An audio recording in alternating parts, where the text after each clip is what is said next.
আসসালামু আলাইকুম প্রিয় ২০২৪ সালের এইচএসসি শিক্ষার্থী বন্ধুরা। তোমার রেজাল্ট এবছর সর্বোচ্চ ভালো হবে যাদের পরীক্ষা খারাপ হয়েছিল। আইসিটি বলো, ইংরেজি বলো, বাংলা বলো, ফিজিক্স বলো এবং আর্টস, কমার্স, সায়েন্সের যত পরীক্ষা খারাপ হইছে কোনো ভয় নেই। আজকের এই ভিডিওটা দেখার পর তুমি শান্তি পাবা। প্রিয় শিক্ষার্থী বন্ধুরা, আমি সবসময় বলে রাখি রিয়েল নিউজটা দেওয়ার জন্য, যাতে করে তোমরা বিভ্রান্তি না হয়।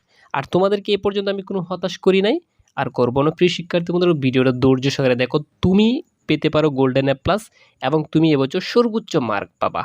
ঠিক আছে? ভিডিওটা জাস্ট ধৈর্য সহকারে দেখো। আর আমি প্রমাণ ছাড়া কোনো কথা বলি না। তুমি ভিডিওটা দেখলেই বুঝতে পারবা।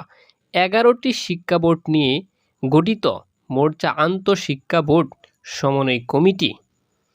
এ কমিটির পরীক্ষা নিয়ন্ত্রকের দায়িত্বে রয়েছেন ঢাকা উচ্চ মাধ্যমিক শিক্ষা বোর্ডের পরীক্ষা নিয়ন্ত্রক অধ্যাপক মোহাম্মদ আবুল বাশার। তিনি বলেন, যে প্রক্রিয়ায় ফল প্রস্তুত করা হোক না কেন, শিক্ষার্থীরা যেন সর্বোচ্চ সুবিধা পায় সেভাবেই সিদ্ধান্ত নেওয়া হবে।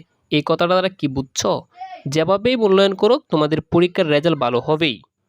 আসল খেলা তো এখানে। প্রিয় শিক্ষার্থী বন্ধুরা, দেখো কি বলছে তিনি আরও। কোনো পরীক্ষার্থীর যদি এসএসসিতে নম্বর খারাপ থাকে, তবে কিভাবে সাবজেক্ট ম্যাপিং হবে এ বিষয়ে অধ্যাপক আবুল বাশার জানান, এসএসসিতে খারাপ থাকলেও জেএসসির ফল বিবেচনা করা হবে। চিন্তা করছো?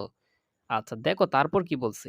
জেএসসিতে খারাপ হলে যে 7 বিষয়ে বা 7টি বিষয়ে পরীক্ষা দিয়েছে সেগুলো কেমন ফল করেছে সেটিকে গুরুত্ব দেওয়া হবে। দেখছো এখানে কি কথাটা বলছে। এসএসসি দিবে প্রথম, এসএসসিতে দেখছে যে তোমার ফল খারাপ, তখন এই শিক্ষার্থীকে দেখবে জেএসসির ফল ভালো হচ্ছে কিনা। জেএসসিও ভালো না ধরো, আর বলে রাখি এসএসসিতে যদি কারো গোল্ডেন এ প্লাস থাকে, এইচএসসিতেও সে গোল্ডেন এ প্লাস পেতে পারে। যে এসএসসিতে নেই, এসএসসিতে খারাপ হয়েছে, জেএসসিতে সে গোল্ডেন এ প্লাস পেয়েছিল, এখন এই জেএসসি অনুযায়ী তাকে এইচএসসিতে গোল্ডেন এ প্লাস দিবে। জেএসসিতেও গোল্ডেন এ প্লাস নিয়ে খারাপ হয়েছিল, তখন কি বলছে দেখো, যেগুলো তোমরা পরীক্ষা দিয়েছো এগুলো যদি ভালো হয় এগুলার মাধ্যমে ম্যাপিং করা হবে।